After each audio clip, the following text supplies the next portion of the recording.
Today, we are unpacking a 3,000-year-old standoff from 1 Samuel 25. And let me tell you, it holds incredible relevance for us today. It's this high-stakes story packed with explosive anger, incredibly arrogant wealth, and a brilliant, split-second de-escalation that literally saved hundreds of lives. Here's our game plan for this character-driven case study. We'll be moving through 5 key parts: the gathering storm, the foolishness of Nabal, David's flawed leadership, Abigail's peacemaking strategy, and finally, the final resolution. Let's dive straight into part 1, the gathering storm, and the catalyst in Carmel. Okay, we need to set the scene here. David is on the run. He's a fugitive hiding out in the wilderness from King Saul. And to survive, his men are basically acting as a highly effective, unpaid security force, protecting the massive flocks of local wealthy landowners from raiders. So when sheep shearing season rolls around, which in that culture is totally synonymous with lavish festivity and open-handed generosity, David politely requests some basic provisions just as a customary thank you. But instead of that standard hospitality, he gets a brutally insulting refusal. So in the blink of an eye, a very polite cultural expectation escalates into a complete life-or-death crisis. Moving right along to part 2, the foolishness of Nabal, a classic case of wealth without wisdom. At the absolute center of this crisis is Nabal. And get this, in Hebrew, his name literally translates to fool. And man, did he live up to it. Despite possessing just massive wealth, we're talking 3,000 sheep and 1,000 goats, he was completely devoid of wisdom. The text paints him as notoriously harsh, uncharitable, and showing this shockingly arrogant attitude toward the very men who had just spent months securing his livelihood out in the dangerous wilderness. When Nabal asks, "Who is David?" you've got to understand, this wasn't genuine ignorance. No way! This was a highly calculated insult. Literally everyone in Israel knew David. He was the giant killer, the national hero. By dismissing him as just some runaway servant, Nabal isn't just saying no. He is publicly humiliating a very dangerous military leader. Notice his extreme self-centeredness in the text too. He boasts about my bread and my water. His wealth had completely blinded him to reality, making him just dangerously arrogant. The source text actually draws a razor-sharp contrast right here. It points out that Nabal spent his entire life just hoarding the absolute lowest kind of riches, earthly wealth, livestock, food, you name it. But he was completely bankrupt when it came to true riches. He lacked faith, basic decency, and the generosity that was required of a leader in his community. He basically had everything a man could buy, but absolutely nothing of actual lasting value. Which brings us to part 3. David's flawed leadership and his incredibly impulsive reaction. Now, David's reaction to Nabal's insult, it is a masterclass in what not to do as a leader. I mean, he is instantly triggered. Without a second thought, he mobilizes 400 heavily armed men for a bloody revenge mission. This is a massive leadership failure. He becomes purely impulsive, and he completely forgets a scriptural mandate to leave vengeance to God. And ironically, he fails to show Nabal even a fraction of the grace and patience that he had continually shown to his true enemy, King Saul. David's ego was bruised, plain and simple, and he was ready to slaughter an entire household of innocent people just to protect his pride. You know, the text uses this massive overreaction to highlight a really profound theological lesson.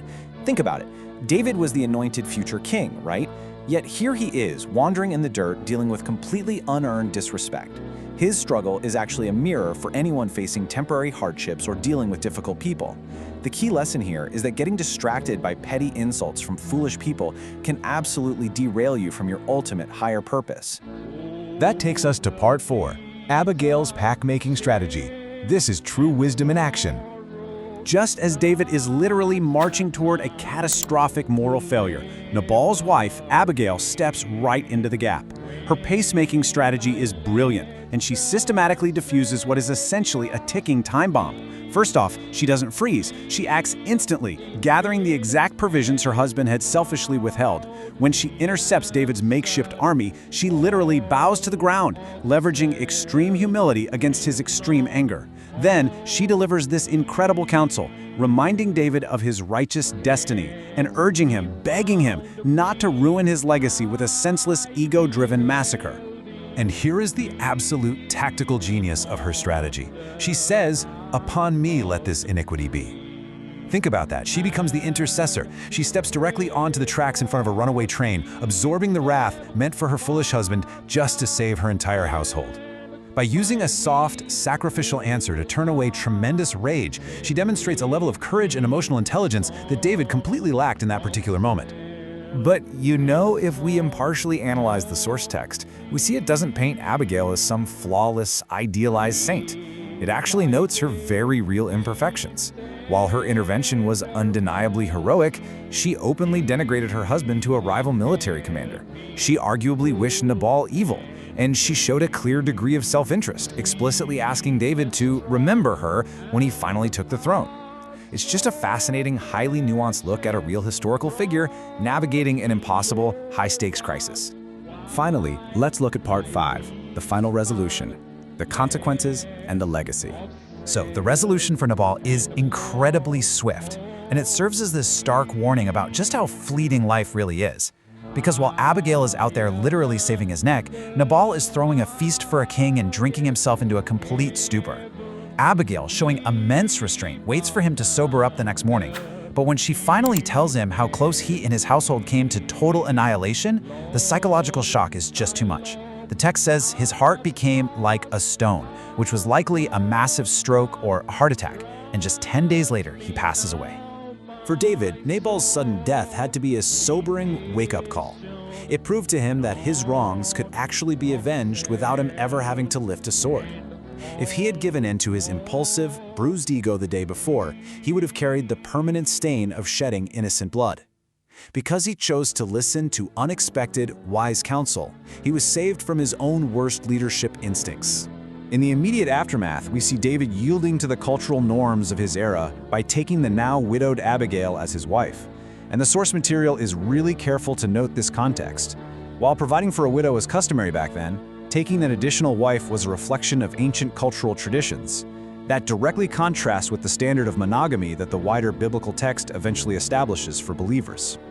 So, as we wrap up this explainer, this 3,000-year-old standoff leaves us with a pretty provocative question for our own modern lives.